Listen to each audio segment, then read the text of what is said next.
Good morning, pupils! Good morning, teacher! Okay, before that, malimang po ngayong lahat para sa ating palanan.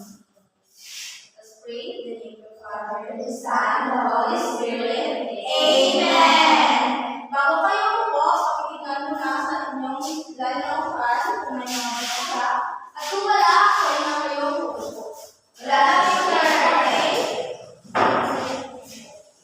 So, before that, may handang objective si teacher. Basahin natin at sabayan si teacher magbasa. At the end of the lesson, the pupil should be able to A. Identify and describe the three-dimensional shape. B. Inspect shape to the object around you. C. Construct at least two examples of different objects corresponding by each shape. Okay, so our topic for today is all about the three-dimensional object.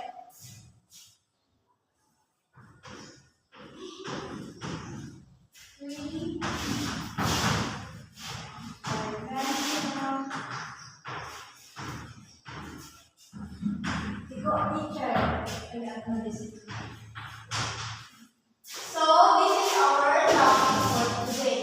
So what is three-dimensional object? So the three-dimensional object, a solid figure or an object or shape that has three dimensions, which are the length, width, and height. So malalaman natin mamaya kung ano ang tatlong uri ng dimensional. So merong hinanda si teacher ng mga litrato. So first is, this is a pyramid. Yes, sorry. Pyramid.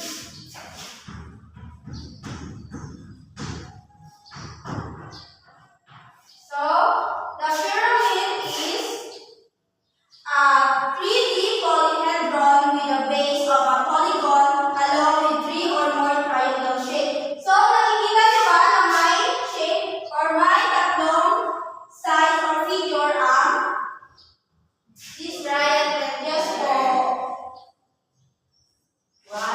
Saan po din? Ito. 2 and 3. That is the pyramid. And second is the rectangular prism.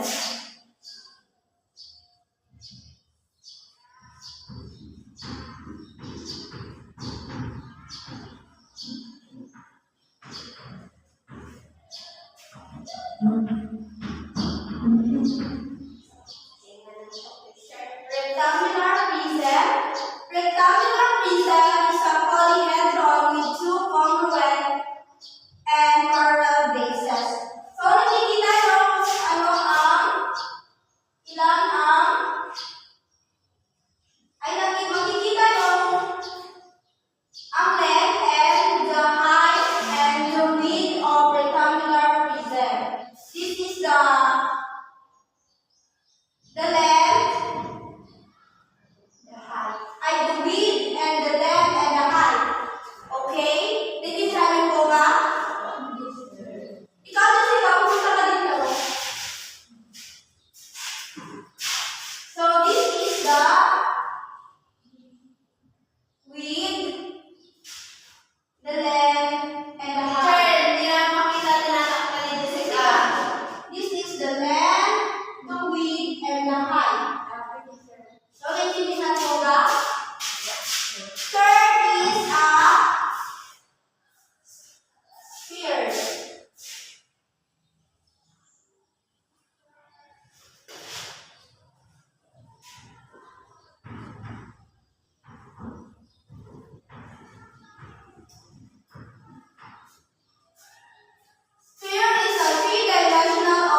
cylinder.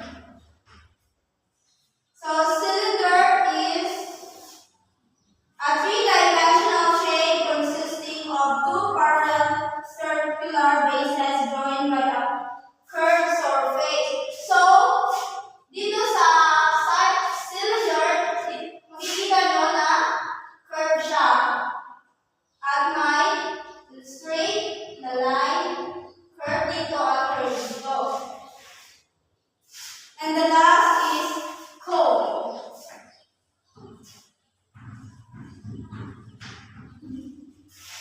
Cone is a three-dimensional shape in a geometry that narrows smoothly from a flat base, usually circular base to the point which forms an access to the center of the base called the apex or vertex.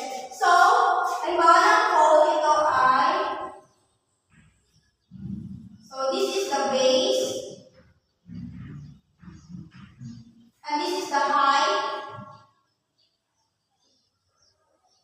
and this is the length, and dito sa tuktok ay tinatawag na apex or vertex. Naiintindihan mo ba? Okay, kung so ano-ano ang mga halimbawa ng three-dimensional object? Pyramid, rectangular prism, sphere, cylinder, and cone. So, then alam niyo na kung ano ang mga uri ng three-dimensional object. So, may papakita si teacher ng mga galawan dito at tukuyin kung ano ang kung saan sila nabibilang or saang dimensional object sila nabibilang. Una is, what is this? Bola, teacher. Bola. So, sa anong uri ng dimensional siya nabibilang? Is a sphere, teacher. Okay, very good. Ito, ano ito? Teacher. Then, saan siya nabibilang? Pyramid, teacher. Pyramid, okay. Ito, ano ito? Battery. So, saan siya nabibilang? Cylinder, teacher. Okay. Ito. Beam, teacher. So, saan siya? Teacher. Rectangular. Yes, dahil December na yun, may G, pyramid G or boxes. So, saan siya nabibilang? Sa rectangular prism, teacher. And the last, ano ito? Makikita natin ito sa Daan, or teacher. sa highway. Opo, So, teacher. saan siya nabibilang? Cone, teacher. Okay, very good. And alam niyo na kung ano ang mga halimbawa, si teacher ay magbibigay ng activity. Ang activity ito ay mag-draw kayo ng mga halimbawa ng mga dimensional object na makikita ninyo sa ating surroundings.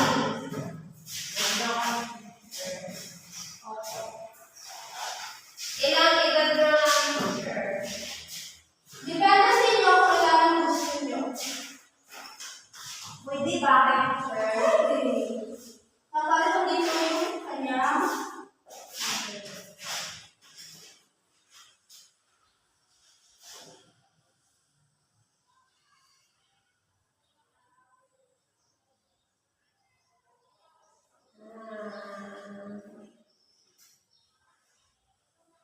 pagtapos na, pwede nyo ipasa dito sa table ni teacher. Oh, tapos na teacher.